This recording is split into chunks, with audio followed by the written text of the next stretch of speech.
ఫైనల్గా జీవితాన్ని ఎలా స్ట్రా వేసి పీల్చేయాలో అన్ని మీరు అంతేగా. కానీ చాలా మంది చెప్తారు స్వప్న గారు, మీరు స్క్రీన్ మీద చూసిన రమ్య గారికి ఇన్సైడ్ మీరు అంటే అవుట్ సైడ్ మీ అంటే బయట చూసిన రమ్య గారికి అసలు సంబంధం కూడా ఉండదు. మీరు చాలా homely and exactly cinema time వరకే సినిమా వదిలిస్తే నాకు ఏ లైఫ్ తెలియదండి. పబ్ లైఫ్ తెలీదు, ఫ్రెండ్స్ సర్కిల్ లేరు, తాగడం అలాంటివి అలవాటు ఏమీ లేదండి. అంటే ఇవన్నీ టిపికల్గా సిల్క్ స్మిత గారిని కలిసారా మీరు? లేదు, అప్పటికే నేను వచ్చేసాను 97లో కదా నేను వచ్చాను, అప్పటికే ఆమె అవుట్ అయిపోయారు. అవును కదా, అవును కరెక్ట్. 97 అంటే కరెక్టే. మరి ఎవరెవరిని కలిసారు మీ కంటెంపరీస్? నేను సౌందర్య గారితో వర్క్ చేశాను, రమ్యకృష్ణ గారితో వర్క్ చేశాను. సౌందర్య గారితో నేను సౌందర్య గారు అంటే ఇక్కడ తెలుగులో చేశాము, కన్నడలో ఆర్యభట్ అని నేను సెకండ్ హీరోయిన్. నాకు అవార్డు వచ్చింది, తనకు రాలేదు, నాకు వచ్చింది అవార్డు. సో ఆర్యభట్ అని రమేష్ అరవింద్ హీరో అనమాట. తను ఇట్స్ లైక్ శ్రీకాంత్ మనకి ఎలా హీరో అలా సతీ లీలావతిలో చేశారు కదా. యా సో ఆయన మూవీ అనమాట. చాలా మూవీ చేసాము, ఒక 6 or 7 మూవీస్ చేసాము. చాలా ఫ్రెండ్లీగా ఉండేది.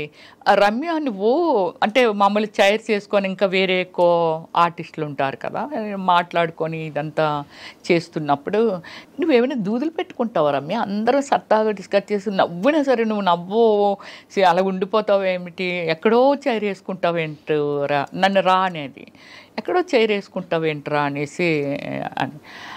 నేనేమి దూదులు పెట్టుకోను, కానీ మ్యాటర్ నాది కాదు కదా, సబ్జెక్ట్ నాది కాదు. అంటే నాతో మాట్లాడో లేకపోతే నా గురించి మాట్లాడితే వింటాను, ఎవరి గురించో మాట్లాడుతున్నారు కాబట్టి అది నాకు సంబంధం లేనిది కదా. అలా నాకు అలవాటు అయిపోయింది ఫస్ట్ నుంచి. నేను అంతే, ఎవరి మ్యాటర్లోకి నేను దూరను. ఎనీ పాసిబిలిటీ స్వప్న గారు చాలా వరకు అయ్యో పాపం అనే హార్ట్ ఉంది నా దగ్గర. అయ్యో పాపం ఇలా అయ్యిందా, అయ్యో మనకి అంటే నాకు ₹1,00,000 వచ్చింది అనుకోండి, చాలా ప్లేసుల్లో నేను ఇది స్టేట్మెంట్ కూడా ఇవ్వడం జరిగింది. నాకు ఒక 1 lakh వచ్చింది, 10,000 ఈజ్ నథింగ్. ఇంకా నాకు 90,000 ఉంది. ఆ 10,000 సాక్రిఫికేషన్ చేస్తాను. ఏమి చెయ్యాలి, దేనికోసం యూజ్ చేయాలి ఏమిటి అనేది. సో 27 కంట్రీస్ తిరిగాను నేనైతే. ఎంత హైయెస్ట్ రెమ్యూనరేషన్ ఎప్పుడు అందుకున్నారు? నేను హైయెస్ట్ రెమ్యూనరేషన్ అయితే ఆర్యభట్టకండి, దానికి అందుకున్నాను. దానికి వచ్చి 15 lakh ఇచ్చారు నాకు. తర్వాత అన్ని ఐటమ్ సాంగ్ చేస్తే 10 lakhs కూడా. వావ్.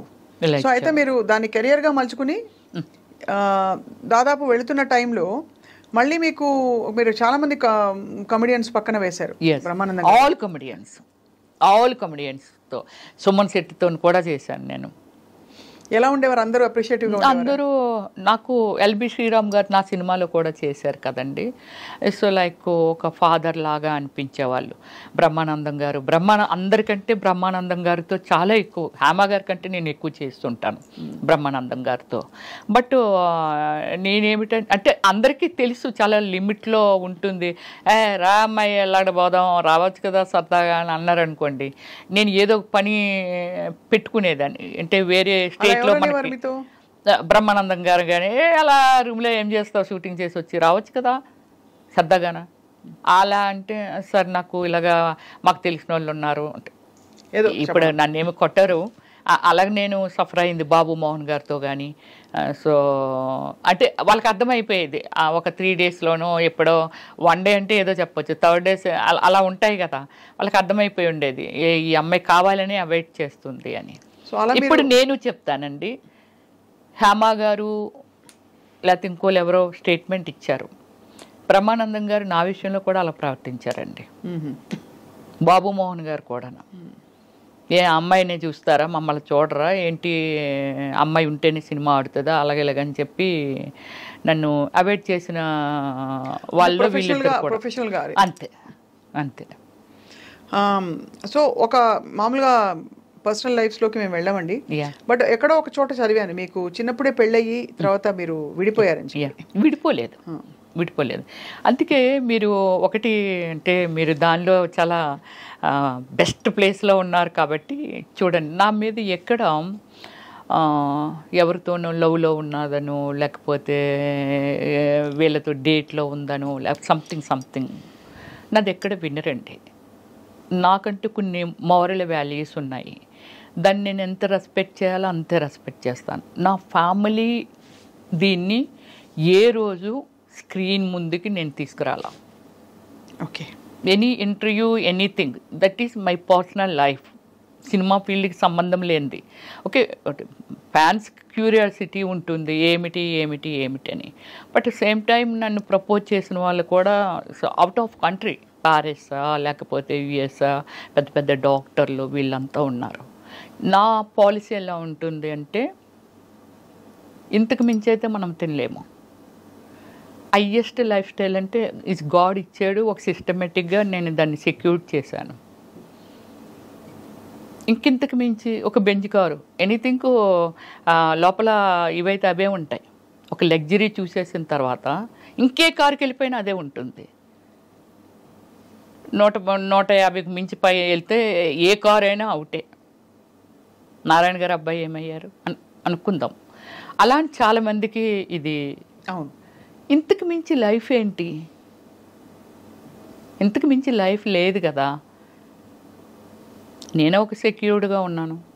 ఓకే, నాకు డ్రైవర్ ఉంటాడు, 2 పనులు ఉంటారు, మంచి స్టేయింగ్ హోమ్ ఉంది, సో పోనీ ఇంకొక హోమ్ ఉంది, ఇంకేమిటి. అందుకని నాకు అంత అలా వెళ్ళిపోవాలి అని ఏం లేదు. నన్ను అందరికీ తెలుసు, లైఫ్ లైన్లో ఉండాలి. ఓకే, దానికి ట్విట్టర్ ఉంది, ఇన్స్టాగ్రామ్ ఉంది, ఫేస్బుక్ ఉంది. అప్పుడప్పుడు హాయ్ హౌ ఆర్ యు అని ఏదో విచ్చేస్తూ ఉంటాము. ఓ రమేశ్వరి గారు ఇప్పుడు ఇలా ఉన్నారు, ఇప్పుడు మీ ముందుకు వచ్చాను, సో ఇప్పుడు నేను కనిపిస్తాను అంటే ఇంతే తప్ప నేను అత్యాశకి వెళ్ళిపోనండి. అత్యాశ మీన్స్ అన్లిమిటెడ్ అనేది మనిషి పతనమే. అవును, మీరు ఫ్లైట్లో ఎంతసేపు ట్రావెల్ చేయండి, అమెరికా వెళ్ళి భూమి మీద ల్యాండ్ అవ్వాల్సిందే. ఆ పాలసీ ఉంది నా దగ్గర. అది చాలా మంచి పద్ధతి. మీరు అంటే ఫస్ట్ నుంచి ఎంత అండర్స్టాండింగ్ ఉంటే మిమ్మల్ని మీరు అంటే లీడ్ చేసుకోవడమే కాకుండా మీరు ఇన్ని రంగాలలో ఇంత మీ ప్రతిభను చూపించారు. అదే అంటే సో అయితే మీకు వివాహం అయిందండి? అయింది, చిన్నప్పుడే అయిపోయింది. 13 years ఏజ్కే మ్యారేజ్ అయిపోయింది. కాకపోతే నేను ఎక్కడ రివీల్ చేయలేదు అంతే, అంతకు మించి. ఇప్పుడు మీ వారు ఎక్కడ ఉన్నారు? ఎక్స్పైర్ అయ్యారు. ఒక 2 years బ్యాక్ ఎక్స్పైర్ అయ్యారు. Okay, yeah. సో మరి ఈజ్ లైక్ మై ఫాదర్ స్వప్న. చెప్పాను కదా, చాలా రెస్పెక్ట్ ఇస్తాను. ఈరోజు గుడిలో పూజించినట్టుగా పూజిస్తాను ఆయన్ని, చాలా రెస్పెక్ట్ ఇస్తాను. Not a wrong. ఇప్పుడు అతని వల్ల తప్పలేదు, నేను ఎందుకు సఫర్ చేయాలి? నాకు నాకు భయము, ఎంత భయం అంటే లవ్ అంటారు, డేట్ అంటారు, వెనకాల పడతారు. సరే, మన బిజీలో మనం ఉంటాము. ఎంతోమందిని నేను ఫేస్ చేశాను. కృష్ణకుమార్ గారు 15 years గ్యాప్ అండి. ఆమెకి ఫీల్డ్ వదిలేసింది పూర్తిగా. బెంగళూరులో ఆమె పెద్ద ఎస్టేట్ ఉంటుంది, తెలుసు, నేను వెళ్ళానుగా. వెళ్ళారా? ఇంటర్వ్యూ చేశారా? అసలు లైక్ నా కూతురు వాడిని కేఆర్ విజయ్ గారు అంతే నన్ను పెంచుకుంటామనేవాళ్ళండి. ఆ ఎస్టేట్లో నాకు ఒక అత్త క్యారెక్టర్ చేయాలి, ఆమె అయితే బాగుంటుంది. అక్కడే కదా షూటింగ్ అంతానా. చేస్తే బాగుండు అని అనుకుంటా. అమ్మా, ఇప్పుడు మళ్ళీ మేకప్ అయ్యి కూర్చొని వాళ్ళు ఎవరు అడిగినా యాక్సెప్ట్ చేయలేదండి. నేను అడిగాను, ప్లీజ్ మీరు చెయ్యండి, బాగుంటుంది, మంచి క్యారెక్టర్ అంటే అప్పుడే యాక్సెప్ట్ చేశారు. డైలీ లంచ్ ఆవిడ ఇంట్లోనే, ఆ ఎదురుగానే సావుకార్ జానకి గారు వెళ్ళారా? మేఘా వర్షించని ఒక మూవీ అనమాట, అద్భుతమైన మూవీ. అలాగే మలయాళంలో ఒక మూవీ చేశాను, ఆ మూవీకి నాకు అవార్డు వచ్చింది. సో అలాగే ఏమిటంటే వాళ్ళందరూ మాట్లాడుతుండేవాళ్ళు వీటి గురించి.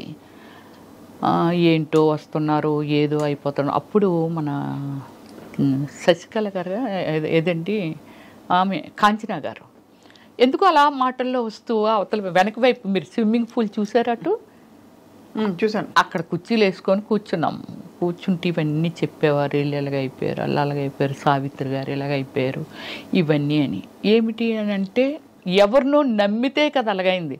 ఆమె వాళ్ళ బ్రదర్స్ నమ్మి అలాగైపోయిందంట. ఏమేమో అతన్ని నమ్మి అదొక్కటే మనకి బాగా ఫేమస్ కాబట్టి చేయలే. అలాంటి కొన్ని ల్యాక్స్ ఆఫ్ సిచ్యువేషన్స్ ఉంటాయి. చాలా కరెక్ట్గా చెప్పారు మీరు. అంటే కానీ ఆ వయసులో మీరు అంత తెలుసుకుని దాన్ని అమలుపరచడమే పెద్ద విషయం. అదే గ్రేట్. అదే గ్రేట్. ఎందుకంటే ఒకటి సరే మీ వారితో మీకు అనుబంధం ఉన్నా ఒక రెస్పెక్ట్ ఉన్నా ఏమున్నా కూడా మీరు యాక్ట్ చేయడం ఆయన ఆపలేదు ఎప్పుడు. లేదు, నాకు ఎప్పుడు ఏది అభ్యంతరం చెప్పలేదు. అది గొప్ప విషయం.